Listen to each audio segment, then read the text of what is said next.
and welcome to Thinking is Free, proudly brought to you by Chinmaya Mission New Zealand. Hariom everyone and welcome back.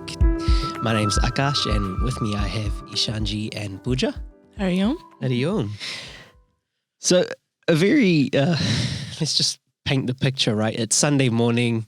The week's been, for myself, it's just been really hectic and busy. We're off traveling.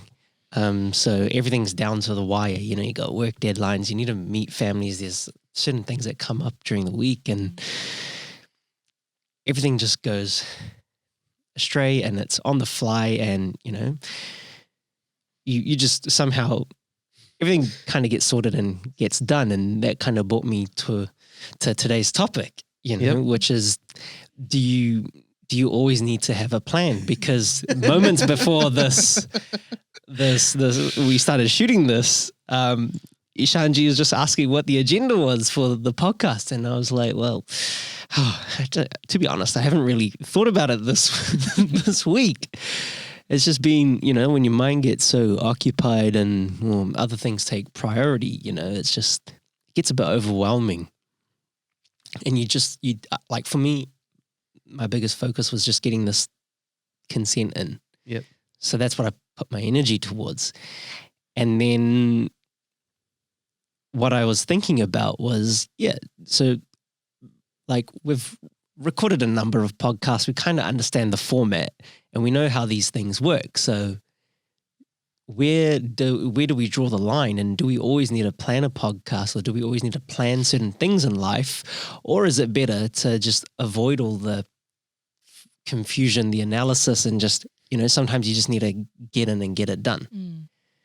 You know, otherwise you could go in a roundabout way and never actually end up getting there.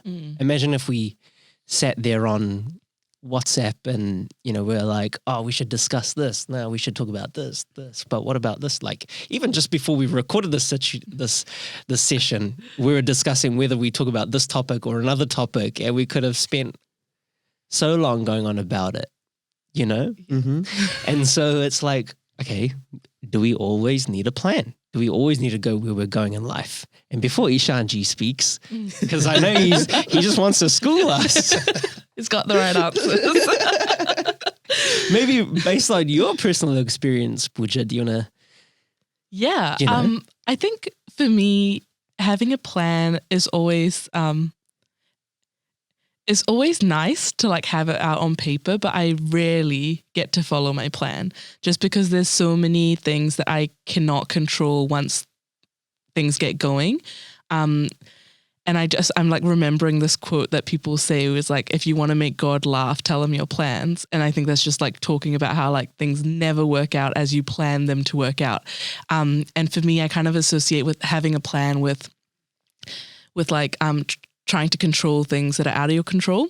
So that kind of plays into it. And I feel like if you have a plan, or if you have like a set way of things, exactly how you want things to go, it's almost like setting expectations, and they rarely pan out. So that's kind of where I'm coming from it. But Ishanji, so you don't plan? I plan very roughly in terms of like, I know what I want at the end, but I don't really plan my path, if that makes sense. Because like critical stages or critical points. Maybe like I'll have like milestones, like if it's like a really long-term goal, that I'll have milestones for it, but I don't really have like a breakdown. Like I don't have a work breakdown, which I think in project management is like a big thing that people do. They plan like every single step, and I don't do that. Yeah. So Ishanji can now tell me how wrong I am. Because it's not about like being wrong or right. It's trying to understand what works best. Yep. So you were saying something? Yeah, even like personally for myself, like I can quickly envision how this thing's going to work in my head, and you know, you can quickly pick up, this thing might be an issue. How are we going to resolve that? But then I was like, if you're taking this morning situation, for example, you know, like it's all right for me because I know I can adapt in this situation, but then kind of where I didn't think about it was beyond myself. We're like, oh, there's two other people who are also attending, and you know, they might they might not also, or they have their own way of performing in situations. Mm. You know, just because I perform in a certain situation doesn't mean other people perform in that situation, and therefore, you know, actually a bit of planning would have helped here. But still in my mind, it's like, we can just discuss it. It'll work out.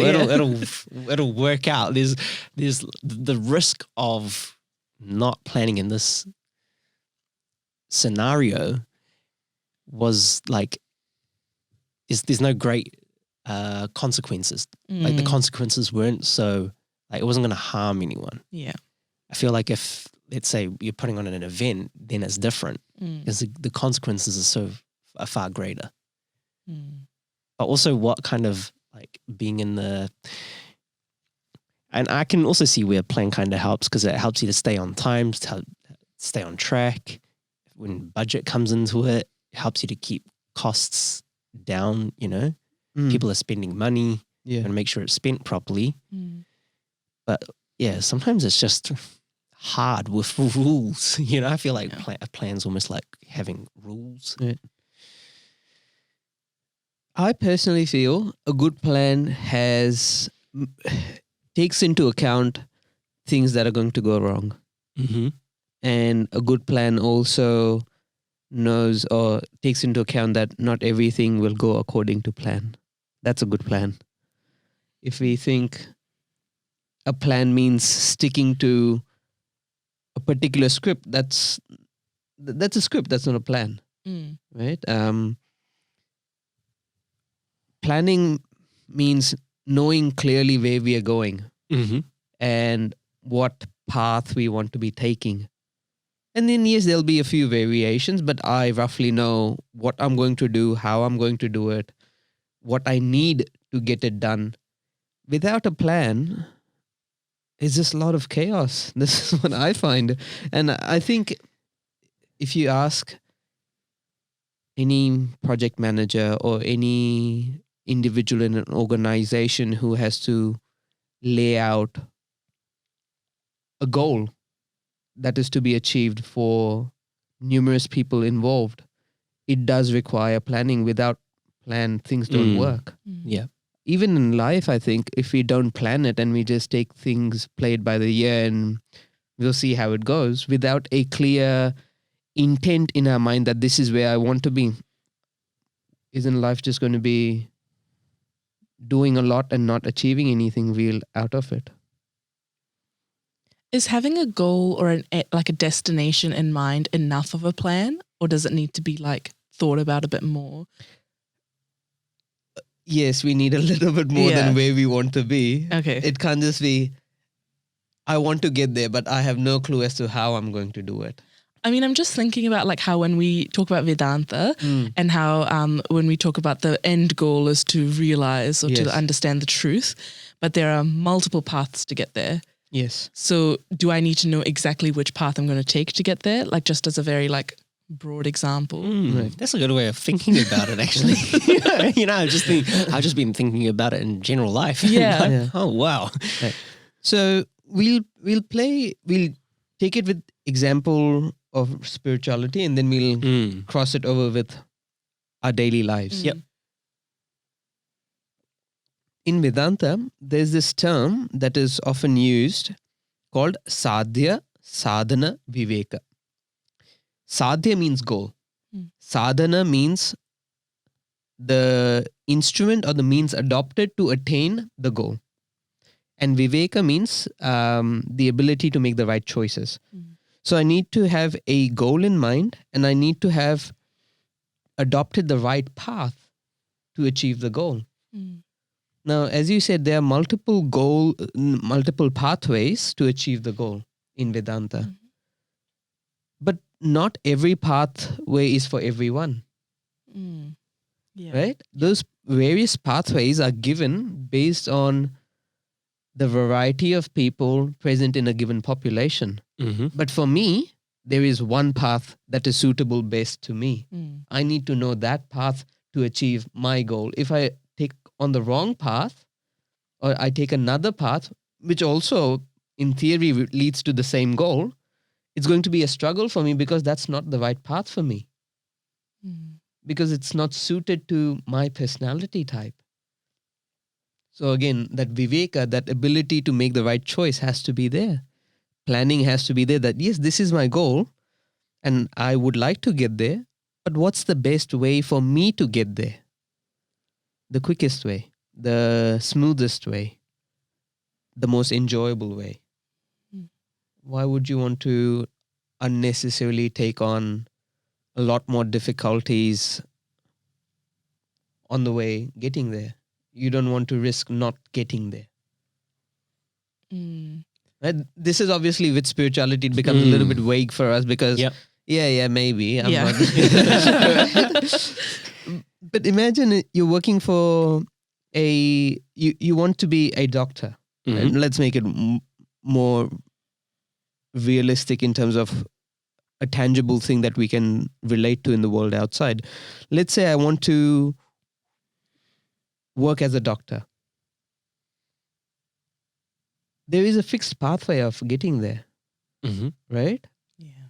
Yes, along the way you might vary in your specializations that, okay, I don't want to be a GP, I want to be a surgeon, or I want to be a radiologist or orthopedic, whatever it may be. That may change.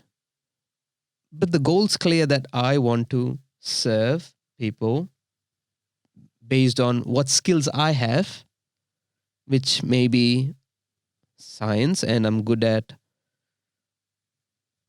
I don't know what the doctor needs. What does a doctor need? I'm not a doctor. I got no clue. I'm not a doctor. Right? Empathy, good with people, or having that objectivity of seeing a person in front of you as a case rather than an individual and getting carried away by emotions. A doctor needs to be objective in their dealings. So all those requirements need to be understood that I am this kind of personality and therefore this pathway is the right for me. You know, we often find that there are people who want to be doctors and in first year of university, when they have to open up a rat, they're like, I can't stand the sight of blood. It's me. You clearly haven't thought about that. And all those years studying science are down the drain. And they end up picking something like, I'll do commerce, right? Or I'll be an accountant or an HR, whatever it may be, right? Because they really wanted to be a doctor, but they've now found out that that's not the right profession, and any other science degrees don't appeal to them, and therefore they switch to a completely different line. So you can see the amount of wastage in terms of effort, resources, time. Is it really worth it? Where does it get to a point where it's detrimental though? Like, you know, where you're thinking about this too much, like might not be so much. Yeah. Okay. Let's say you've put in all this time and you're in the science paper, you're doing a doctorate degree and all that sort of stuff, right? And the plan to get out of it has just, like, there's just too much on that, or within that plan, that you never end up taking that step. Can you give me an example where there's so much planning that we don't end up? Remember, do you know what I mean? Like, there's overthinking. Like planning is not overthinking, though. Right? Planning is having clarity of thought. Overthinking is completely different, and people often associate planning with overthinking. There we go. Yeah. Really, without a plan, you're going to the UK tomorrow, aren't you? Have you planned it out? As in, do you know roughly what you'll be doing over the next 3 weeks? Yeah. Why did you plan? Why not just, you're overthinking it too much, just land there and figure it out. To be honest, that was my plan. You know, but like, I'm very lucky that my wife looked after all that. You know, where she where they're like, this is the plan. You know, Yeah. we're going to attend for this reason. This is where we have space to go and travel. But Yeah. again, coming back to travel, there are people who like to just turn up in a place and we'll figure it out when we get there. That's okay. But their agenda is to explore a place and not pre-plan everything, because they want first-hand understanding of what would be good for them at that point in time. Yeah. Right? So that's also a plan. Mm-hmm. It's not that they are not planning for it. That's right. Right. They have an understanding of what works best for them. Mm-hmm. And sometimes it's not going in with set expectations Yeah. and being extremely flexible, and especially with traveling, because you might find a place which you really like and you feel that I just want to spend 2 or 3 days here rather than running around and seeing the whole country in a week. Yeah. I'd rather spend 3 days in this city and I'll skip the other 2 cities because this is good enough for me. Because that was kind of like for me, where for me it's just like, cool, we're going to this country. I've never been there. That's it. That's all I need. Like if we go and look at other things, then okay, I'm happy with that. And if we get time to, we might figure things out when we get there, then that's enough. Yeah. So that's still what Because the stress of like having a itemized itinerary where we're gonna go do this, that's too much for me. It just doesn't, But that's not necessarily your plan. You have a different plan, but you still have a plan. Right. Because you know what works for you. So it's having that understanding of what I want to achieve out of a particular task. Yeah. Or particular undertaking, whether it be a holiday or it be a career or life itself. I need to be clear as to what is my objective and what works best for me and take that path. It has to be planned in that manner. As in, planning is not about just doing it a set way, but it's doing it in a orderly manner that works best for you. In an orderly manner that works best for you, but not in a set way. Yes. So a plan should be adaptable, is what we're saying? Yeah, as in there has to be contingencies where not everything's going to turn out as you want it. And this is, I'll refer back to that. When it comes to life itself, we often work with goals. And when goals don't work out for us, we are at a loss as to what is it that I'm living for. Yeah.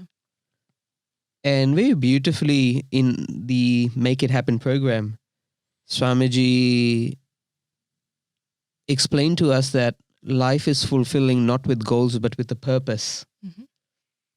And as long as a purpose is maintained, goals can change. You can give up a goal, you can take up a new goal, but your purpose will be fulfilled. Right. And that is that higher vision, right? And taking that same example of life, and Swamiji related to us his own story where he wanted to be a doctor. He wanted to help people by being a doctor. And for whatever reason, it did not work out for him. That year, there was absolute chaos in terms of admissions into universities, and he did not get through. And the only way around it was in India would be to pay a bribe. And he said, I'm not going to do it.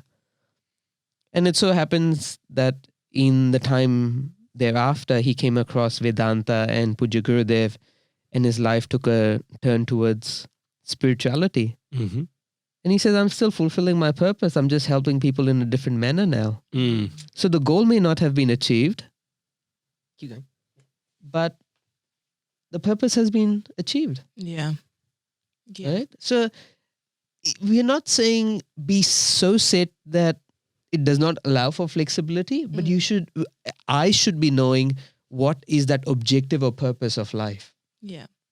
When we say flexibility, though, that example, or even the doctor example of like a doctor has a clear purpose in that they want to help people. Yes. And if that doesn't pan out for them as a doctor, there's another way for them to help people. But is that not just completely changing your path?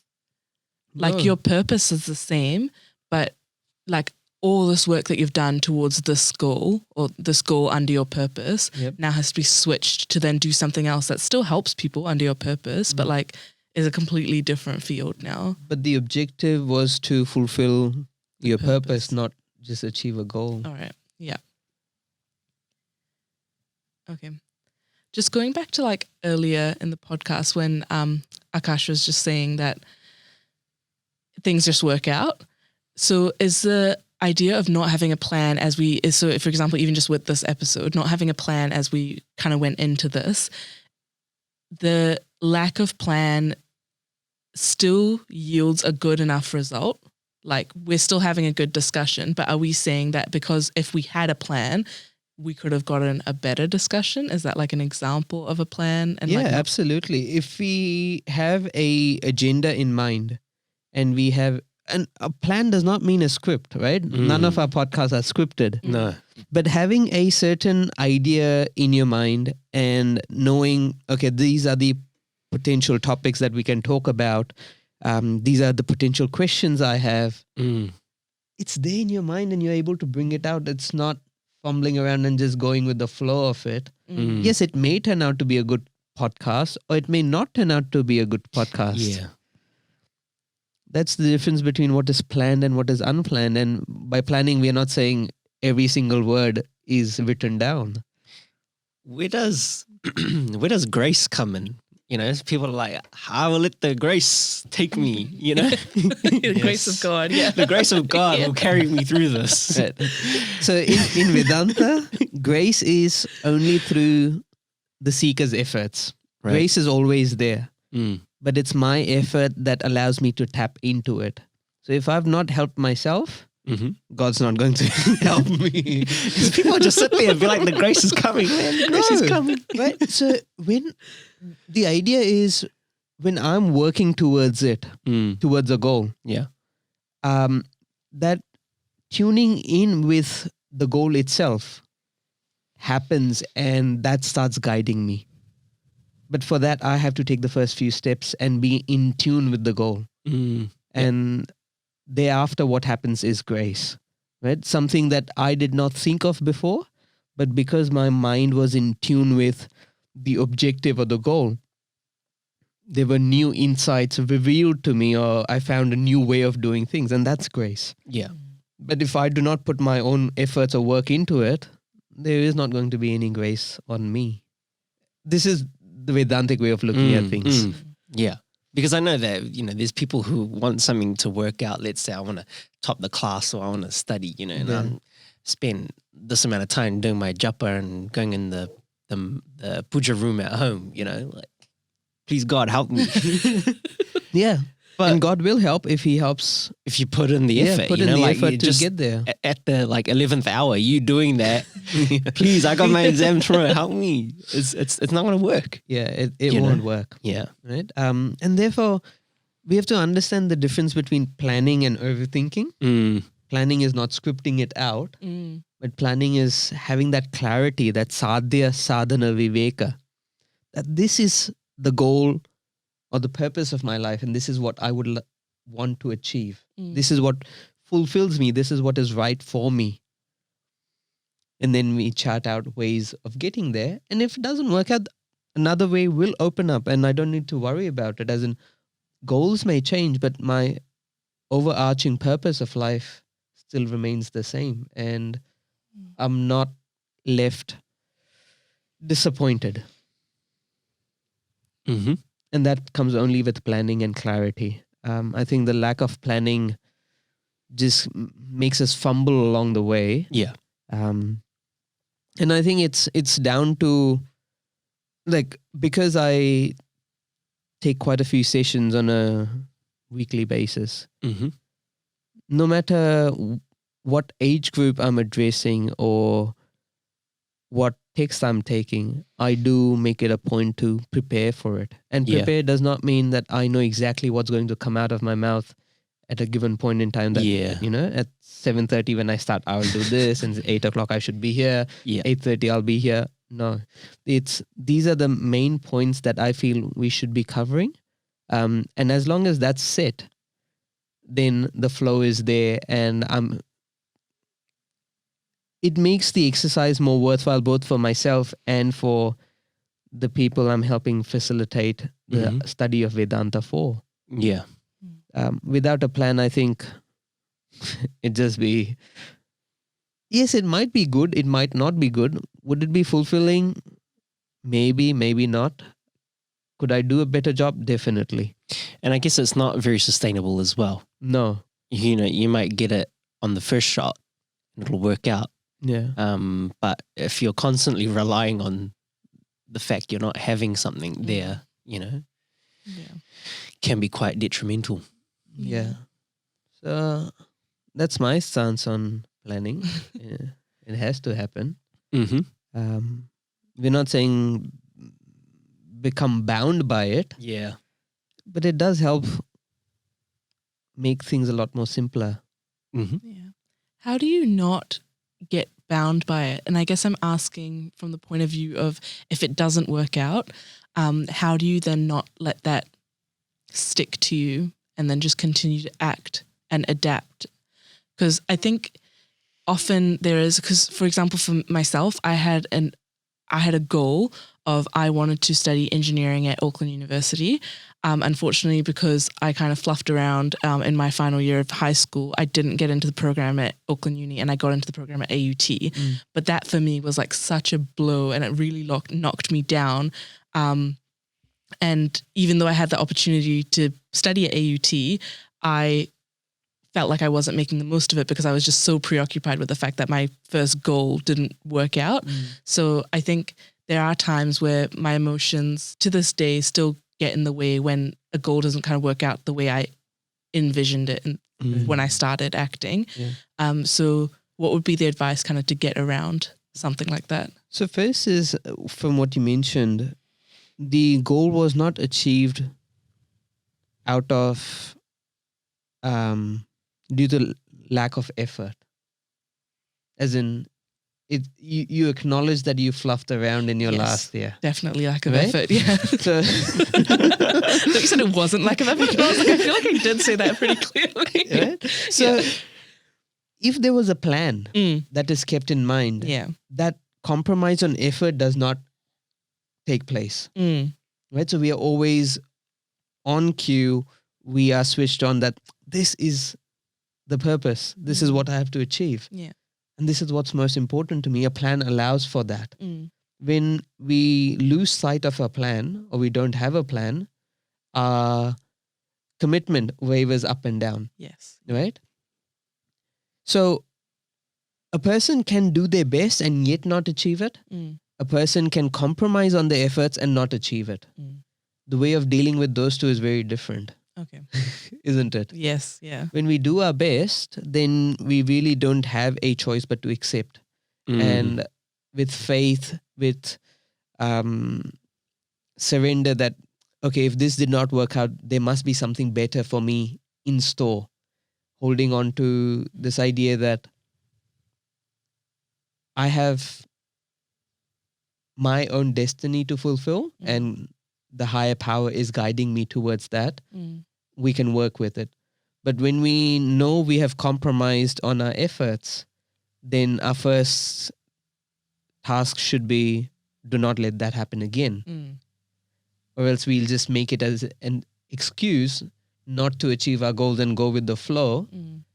of life, as in whatever comes our way, we'll just take it without really having a sense of purpose in life. Yeah.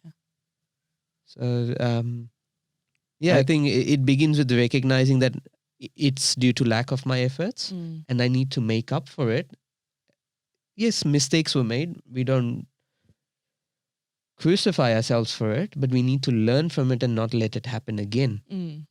Right? And then once we do our best and yet something doesn't work out, then we know, okay, there's probably a higher power guiding us towards something that is right for me rather than me thinking what I feel is best for me. Mm. Mm. What was your reflection on after you'd gone through that? Yeah, so there was a lot of just like, oh my gosh, like I can't believe I messed this up so bad, because it was a very real consequence to something that I didn't really think was that serious. So there was a lot of like harming myself and like a lot of negative self-talk around that, because I was like, man, this is just so stupid. Like, I cannot believe I did this. So it took a really long time for me to get out of that. And I think my first semester at AUT, my grades really suffered as well. My first year, if I'm being honest, my grades really suffered as well, just because I was like, what is this? Like, if I put effort now, it's like too little too late, because I don't want a degree from this university, you know? So like that was kind of like the things I was saying to myself. And then I had to just pick myself up and turn it around, because I was like, this is ridiculous. Like, I'm just going to continue down the spiral, and I know I'm better than this. And yes, I didn't do it in the past, but like, I can't change anything. So I really had to turn that around. And what you said was right, Ishanji. Like, I've just not really let myself get in a position like that again, where I'm not committing enough to anything I decide to do that I'm not able to finish it in a way that I'm proud of. Yeah. So I definitely learned the lesson. I just kind of wish I'd learned it earlier, but I can't do anything about that. Planning helps though. Yes, so planning does help. Yeah, planning just keeps us on track. Yeah. Right? Because it tangibly shows us that this is what I'm aiming for. Yeah. And ensures that we keep it as a priority if we are planning regularly. But, you know, sometimes we have a plan in our minds, we haven't materialized it, and some way it gets lost and our priorities change and we start thinking, oh, this is better, let's do this, let's go for a holiday. Or it's more fickle. Yeah, because that's the nature of the mind. Yeah, it needs to be guided constantly. Yeah. So in hindsight, there was a plan. I scribbled down some questions. Sure, kind of knew where I wanted to get. So yeah, but I think it was. I think there's some good clarification around planning and why we need it, but also just that overthinking is completely different. Yes. You know, you still need to have some understanding of where you're going, and then also not being tied to that plan as a means of the result. You know, it's the purpose which is actually more important. The way you get to the end destination will be whatever it needs to be, so long as the purpose is actually kept in mind. Yep. And it's just so that our efforts are streamlined. We are putting efforts in the right direction of a goal, and we're not just contradicting ourselves, as in undermining our own efforts. So that sadhya sadhana viveka is a very beautiful idea that we need to bear in mind in the world outside as well, but even on the spiritual journey. That clarity that this is what is the purpose of my life, no matter what happens, I should not deviate away from it. Then yes, the goals leading to that can change here and there, but the purpose is still very clear. I think thinking back to my initial definition of like planning, or like if I needed planning or not, I think I've kind of subconsciously come to a point where me saying that I don't really plan is me knowing my end goal and learning to adapt. Because I think after this whole university situation, I was in a position where I was like, oh, I have to control every little thing, and I became very like, I needed control in every situation. And so then I think I started to become really like panicky about if something didn't go according. So I planned things meticulously, and then if things went slightly off course, then I'd freak out and I'd be like, oh, well, there's no point doing this now because it's gone. And so now I think I've come to a really good middle ground where I'm like a little more flexible. So it was like a journey to get there. But I think that's kind of what I meant when I spoke about it in the beginning of me like not having a plan. It is a plan, but like it's just not as rigid as it used to be. Yeah. And I thought it was just very good that you raised having a plan for your spiritual journey as well. You know, I think that's something that we don't often think about, is actually what are we putting in place? You know, like we go to class and we attend and we know we have to do specific sadhana, you know, and we know the goal, the end destination, but we're just doing these things without actually having the plan. You know, what is the plan that's suited for me? And I'll work on it to get there.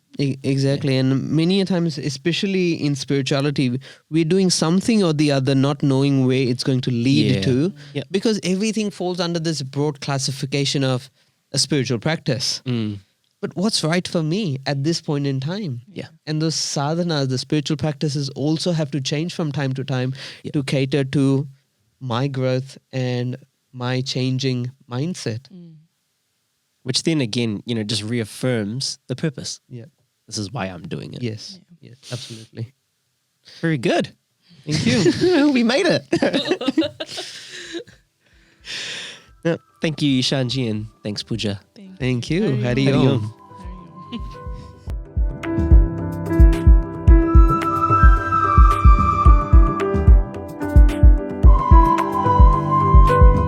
Thank you for tuning in to another episode of Thinking is Free, proudly brought to you by Chinmaya Mission New Zealand.